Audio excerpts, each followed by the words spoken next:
अब हम करने वाले हैं प्रकाश के परावर्तन की व्याख्या। परावर्तन मैंने आपको फर्स्ट चैप्टर में पढ़ा दिया था, 9th चैप्टर में। अब उसकी व्याख्या हाइगेंस के सिद्धांत के आधार पर कैसे होगी। तो उससे पहले एक बार छोटा सा रिवीजन हम तरंगाग्र का कर लेते हैं। मैंने बताया था कि तरंगाग्र वो है जिसमें बहुत सारी प्रकाश की तरंगों का समूह है, प्रकाश तरंग के रूप में चलता है, यहाँ पे माना गया है। अब इससे हम तरंगाग्र बोल रहे हैं इस प्लेन को, और इसमें काफ़ी सारी प्रकाश की तरंगों का समूह है, और ये तरंगों का समूह समान कला में है। अब अगर इस प्लेन को, जो कि तरंगाग्र कहला रहा है, हम एक साइड से देखें तो हमें एक पतली सी रेखा में दिखेगी। जैसे मेरा हाथ है, इसे अगर हम साइड से देखेंगे तो एक पतली रेखा दिखेगी ऐसे।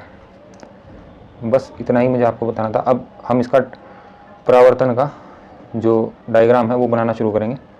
उससे पहले आप अगर PDF डाउनलोड करना चाहते हैं तो यहाँ से कर सकते हैं। ये मेरा टेलीग्राम चैनल का QR कोड है, फ्री में आप PDF डाउनलोड कर सकते हैं। तो परावर्तन का डायग्राम समझते हैं। उससे पहले मैं आपको डायग्राम दिखा देता हूँ। ये परावर्तन का डायग्राम है, इसे हम बनाएंगे और समझेंगे कि कैसे कैसे क्या क्या हुआ।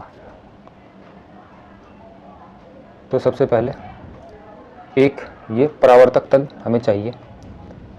आप इसे आईना मान सकते हैं या मिरर, एक प्लेन मिरर।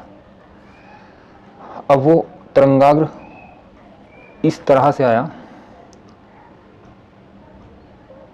ये मैं बना देता हूँ। वो तरंगाग्र यहाँ से पूरा प्लेन ऐसे आके अपवर्तक पृष्ठ पे पड़ेगा तिरछा। तो एक किरण मैं यहाँ बनाता हूँ। ये दिखाना चाह रही है कि तरंगाग्र की स्टार्टिंग यहाँ पे है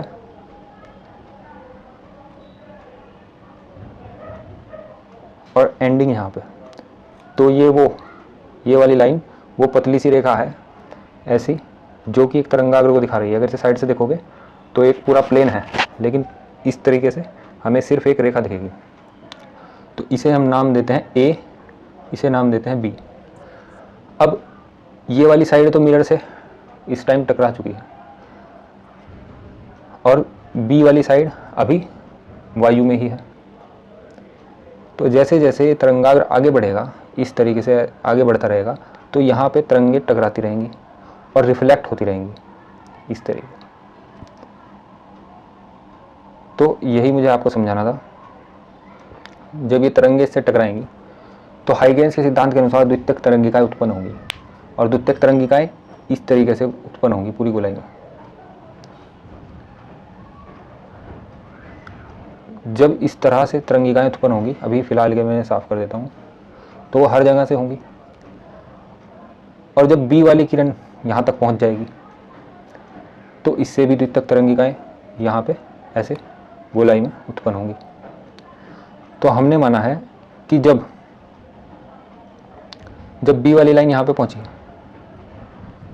तो इतनी ही देर में यहाँ से जो द्वितीयक तरंगिका A पॉइंट से उत्पन्न हुई थी वो यहाँ तक पहुंच गई होंगी, यहाँ तक।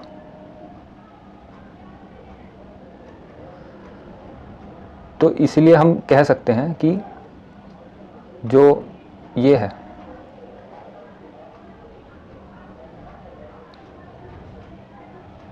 इसे मैं द्वितीयक तरंगिका को जो A से निकली है वो एक चाप से दिखा रहा हूँ। पूरा बनाने में वो थोड़ा डायग्राम खराब हो जाएगा। तो ऐसे बनाने के बाद हमें इस पॉइंट और जहाँ तक ये द्वितीयक तरंगिका पहुँची है, इस पॉइंट को मिला देता हूँ। अब क्योंकि B पॉइंट से भी द्वितीयक तरंगिकाएं निकलनी शुरू हो चुकी हैं, इसलिए इस पॉइंट को और ये चाप वाला जो पॉइंट है इसे मैं मिला देता हूँ। ये जो बना है, ये वाली लाइन जिसे मैं ग्रीन कलर से हाईलाइट करता हूँ, ये वाली जो लाइन बनी है ये परावर्तित तरंगाग्र है, क्योंकि जो बीच में किरणें तरंगें पड़ी होंगी उनसे भी द्वितीयक तरंगिकाएं निकली होंगी, और वो भी यहीं तक पहुंची होंगी ऐसे गोलाई में चलते चलते। तो पूरा जो अपवर्तित तरंगाग्र था, जब वो यहाँ पे पड़ जाएगा तो द्वितीयक तरंगिकाएं जो उनसे निकलने वाली होगी वो यहीं तक पहुंचेगी, यहाँ तक। तो आप समझ गए होंगे कि ये डायग्राम कैसे बना है। बाकी आपको जो रियल डायग्राम है उसी से मैं आपको समझाऊंगा। ये देखिए, यहाँ से ये टकराई थी, यहाँ से द्वितीयक तरंगिका जब उत्पन्न हुई तो वो यहाँ तक पहुँची और उतनी ही देर में ये यहाँ से टकराई। तो अब इस क्षण जब ये बी वाली बी डैश पे है, ए वाली बी डैश पे है, तब तक वो बी वाली जो चली थी उतने ही टाइम में वो ए डैश पे पहुँची और ए डैश से उसी क्षण द्वितीयक तरंगिकाएँ बननी शुरू हुई। तब हमने कहा कि ये जो पूरा तरंगाग्र है ये परावर्तित तरंगाग्र है। अब बस हमें थोड़ी सी ट्राइंगल की कैलकुलेशन लगानी है जिससे कि हम साबित कर सकें कि ये जो एंगल आई है वो एंगल आर के बराबर है। ऐसा सिद्ध करने से हम अपवर्तन के उस नियम को सिद्ध कर देंगे जिसमें अपवर्तित कोण और परावर्तन कोण, आपतन कोण और परावर्तन कोण बराबर होते हैं, यानी कि एंगल ये भी और ये भी थीटा दोनों बराबर होंगे। ऐसा करने से हाइगेन्स की द्वितीयक तरंगिका के सिद्धांत के द्वारा हम परावर्तन की व्याख्या कर सकते हैं। तो चलिए अब थोड़ी कैलकुलेशन करते हैं। अब यहाँ पे मैं आपको दिखाता हूँ। सबसे पहले ये एंगल जो बी है वो 90 डिग्री होगा और जो बी डैश है वो भी 90 डिग्री होगा। चलिए समझते हैं ये कैसे हुआ। जब मैंने पिछले वीडियो में आपको समझाया था कि तरंगाग्र जो है वो तरंग की दिशा से 90 डिग्री कोण बनाता है, तभी मैंने आपको बताया था कि ये तरंगाग्र है और तरंग की दिशा ये है, तो इनके बीच में कोण 90 डिग्री का होगा। बस वही नियम यहाँ पे लगा है। यहाँ पे देखिए ये तरंगाग्र है और ये तरंग के चलने की दिशा, तो इनके बीच का बना कोण 90 का होगा और ये तरंग के चलने की दिशा है और ये तरंगाग्र, इनके बीच का बना कोण भी 90 डिग्री का होगा। अब आगे आपको एक फॉर्मूला याद दिलाता हूँ। चाल बराबर दूरी बटे समय, या इसे हम दूसरे तरीके से लिख सकते हैं, चाल को v मानते हुए दूरी को d और t समय है। चाल बराबर दूरी बटे समय, आप सभी ने पढ़ा होगा। तो यहाँ से अगर हम d का मान निकाल लें तो d यानी कि दूरी बराबर चाल गुणा समय होगी। इसी सूत्र का हम इसमें इस्तेमाल करेंगे। कैसे? तो यहाँ से हमें चाल और दूरी, चाल और समय के गुणनफल से दूरी मिली है, यानी कि कोई वस्तु या कोई प्रकाश की किरण एक सेकंड में या किसी समय में जितनी भी चाल चलती है वो उसकी दूरी के बराबर होती है। वैसे ही मान लीजिए कि t समय, हमें प्रकाश की किरण को t समय लगा यहाँ से b पॉइंट से a डैश तक पहुँचने में, और प्रकाश की चाल थी v। प्रकाश की चाल को हमने v से डिनोट किया है। जो तरंग ये आ रही है प्रकाश की वो यहाँ से यहाँ पर जब थी b पर, तब हमने टाइम देखना शुरू करा और जब t समय हो गया तो a डैश पे पहुँच गई। तो इस तरह से हमने टाइम लिया और प्रकाश की चाल हमें पता ही है 3 × 10⁸ मीटर प्रति सेकंड, उसे हमने फिलहाल v रखा है। तो इस तरीके से ये दूरी आ गई निकल के किसकी, b और a डैश की। अब सेम ऐसे ही जब यहाँ से द्वितीयक तरंगिका चली, वो भी प्रकाश की चाल से ही चली, तो a से b डैश तक चलने में उसे भी t समय ही लगा होगा और वो प्रकाश की चाल से ही चल रही है द्वितीयक तरंगिका, तो उसे उसका वेग भी v ही होगा। अब जब सब कुछ मैं आपको बता चुका हूँ तो हम लिख सकते हैं b a डैश बराबर v इंटू t बराबर a b डैश। ये आपको समझ गए। अब इस समीकरण से मैं कह सकता हूँ क्या, ये यानी कि बी ए डैश और ये यानी कि ए बी डैश आपस में बराबर होंगे। क्योंकि ये बराबर हैं तो अगर मैं देखूँ ये वाला ट्राइंगल, एक ट्राइंगल ये है और दूसरा ट्राइंगल मैं आपको दिखाता हूँ, वो दूसरा ये है। इन दोनों ट्राइंगल में देखते हैं, हम साबित कर चुके हैं अभी तक जो बी ए डैश है यानी कि ये वाली बी ए डैश, गलत लिख दिया मैंने,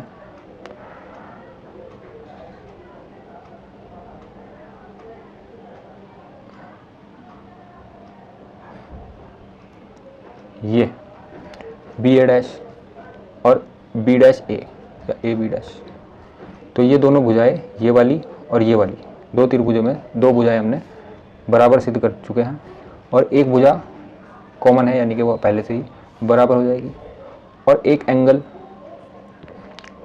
बराबर है, 90-90 के हैं दोनों में, तो इसलिए हम कह सकते हैं दोनों त्रिभुज सर्वांग सम है। एक बार और मैं रिवीजन करा देता हूँ।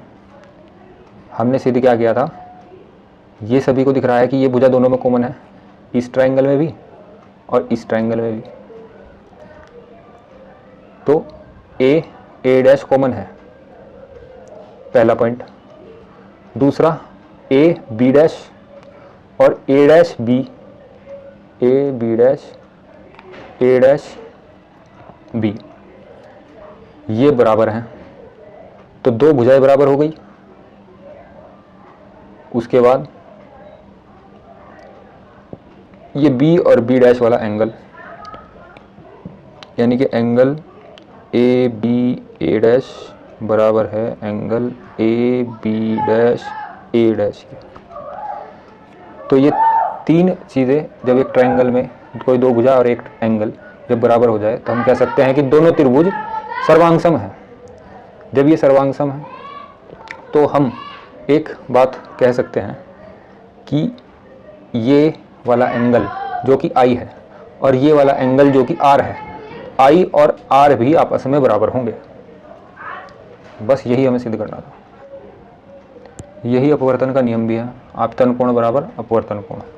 अब ये आई कैसे हुआ और ये आर कैसे हुआ, ये वाला एंगल आई कैसे आया और ये आर कैसे आया, जबकि हमें तो पता है कि आपतन कोण अभिलंब, इनके बीच में जो एंगल है वो आपतन कोण होगा, आई होगा, और जो अभिलंब और परावर्तित किरण है उनके बीच का एंगल आर यानी कि परावर्तन कोण होगा। तो इसे हम करते हैं अब सिद्ध। अब इसे आप ध्यान से समझिएगा। हम जानते हैं कि आपतित किरण की दिशा ये वाली और तरंगाग्र, इनके बीच में 90 डिग्री का कोण था, और ये है अभिलंब, इसके बीच का कोण आई था। लेकिन अभिलंब और परावर्तित तल इनके बीच का कोण भी 90 था, तो इसीलिए ये कोण भी 90 डिग्री का होगा। दोबारा से मैं आपको समझाता हूँ, ध्यान से देखिएगा। मैंने अभिलंब, इसे ध्यान से समझिएगा, मैंने अभिलंब को और परावर्तक पृष्ठ को ग्रीन कलर से बनाया है। अब जो आपतित किरण होगी उसे मैं रेड कलर से बना रहा हूँ। तो अभिलंब और इनके बीच में कोण होगा 90 का, आई कोण होगा आई, अभिलंब और आपतित किरण, जो कि हमें पता ही है। अब इस लाल वाली किरण से 90 डिग्री पे जा रही है तरंगाग्र, तो 90 डिग्री तरंगाग्र बढ़ा, तो ये वाली लाइन भी तो 90 डिग्री आगे, एंगल ऐसे 90 डिग्री हो गया परावर्तक पृष्ठ का, तो ये एंगल जो बना तरंगाग्र और परावर्तक पृष्ठ का वो भी आई होगा। बाकी अगले वीडियो में हम समझेंगे कि हाइगेंस ने परावर्तन की व्याख्या कैसे की, अपवर्तन की, परावर्तन की हम समझ चुके हैं। बाकी लास्ट में बस यही है, SSL